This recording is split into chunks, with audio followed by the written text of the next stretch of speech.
Okay, to start making our red fondant, the first thing we have to do is measure out our powdered sugar. So we're going to put the bowl plus the sifter on top of our scale and turn it on. And it will say 0. If you turn on your scale and then put your bowl on top, make sure you press the tare button so that it says 0.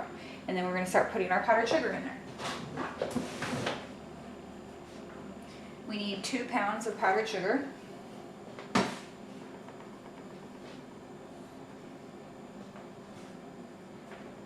You could make a half batch of this if you wanted a smaller amount of red, but I just always make mine in full-sized batches because I use a lot of it. Well, we'll always sift our sugar so that we don't have lumps in our fondant. You could do this whole process by hand if you don't have a stand mixer. You cannot use a paddle attachment, you cannot use a whisk, otherwise you will break your mixer. We don't want that. But you can do this by hand, so you could like melt the marshmallows, mix everything with a spoon and all that good stuff. If you don't have a stand mixer, if you don't have a scale, which if you're a baker you should definitely have a scale, but if you don't, then just buy the 1 pound bags of powdered sugar and use 2 of those, obviously.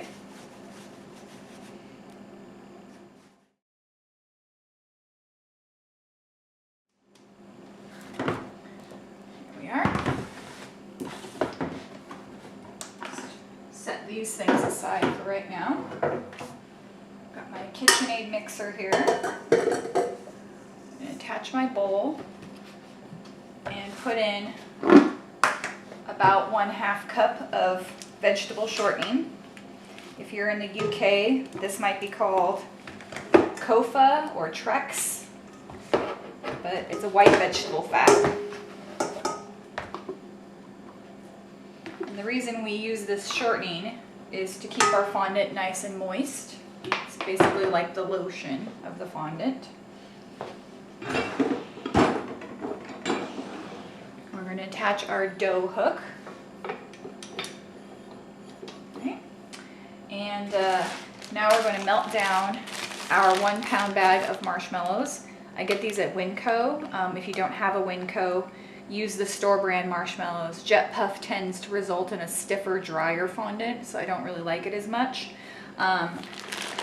Campfire works really good. Aldi works really good. I can't remember all the different brands, but the cheaper brands tend to work better.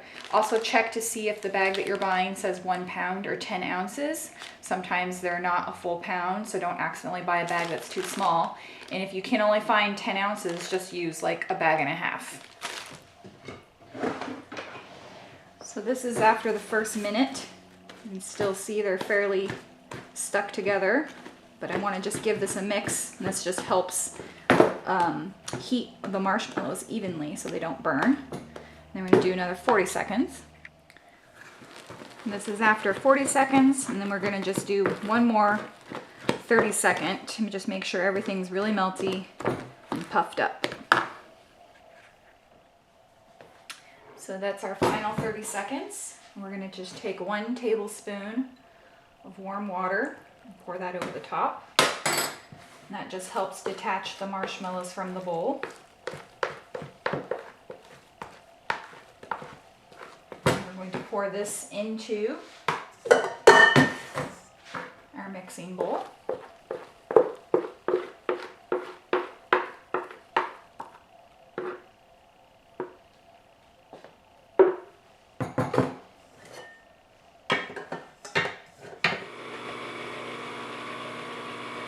Now we're going to add in half of our powdered sugar.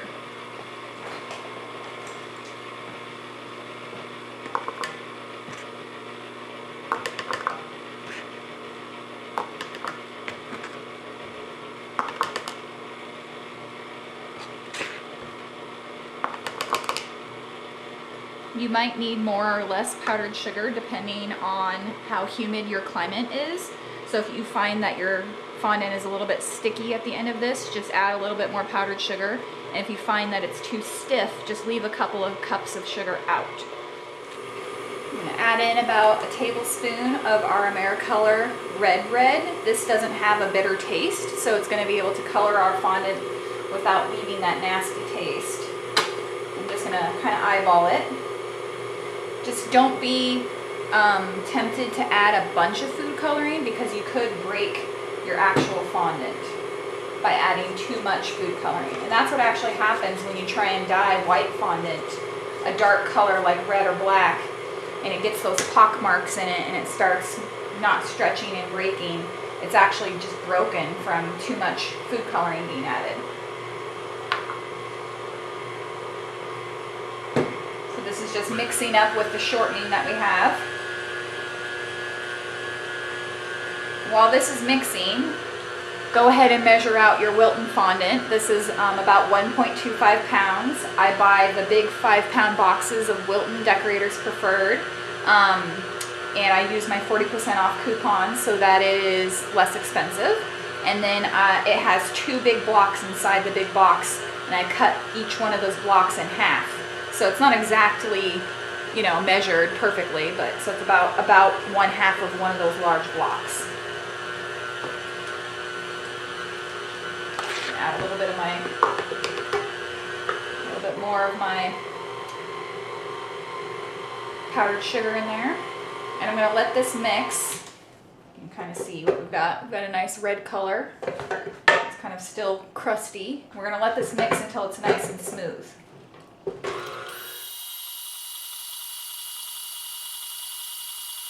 This mixing stage is really important because it helps build up the stretchiness of the fondant. If you try and rush this part and don't let it mix, then you'll end up with some really crumbly, not so great fondant.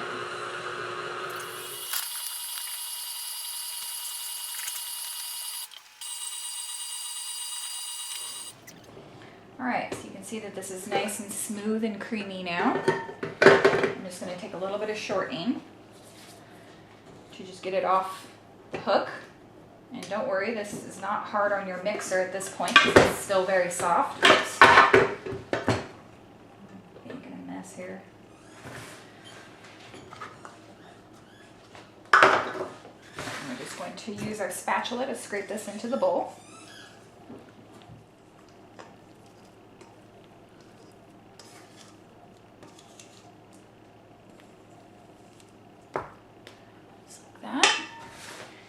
Put our Wilton in there and just start folding it over. And this just kind of works in the rest of our powdered sugar. It's going to be very crumbly and kind of dry looking at first. That's normal. I'm just going to work it in the bowl at first, and then we're going to finish it on the table.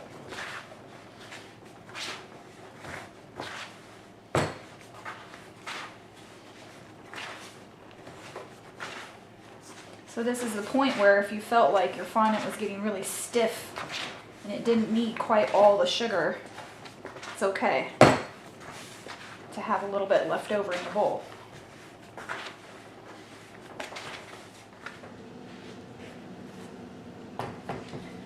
After it has got about as much sugar as it can take, you might have a little bit left in the bowl. That's totally fine. Combine it the rest of the way on the table. And then we're going to start stretching it like taffy, like this. And this develops the stretch in the fondant that you're going to need.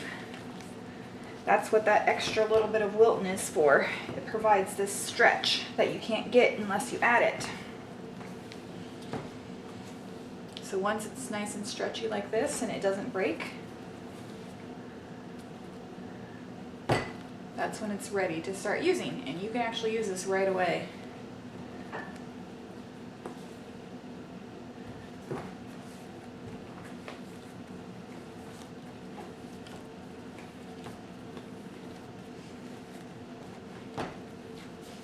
See that? Beautiful, smooth red fondant. It's a nice deep color. You can use it right away. It's inexpensive to make.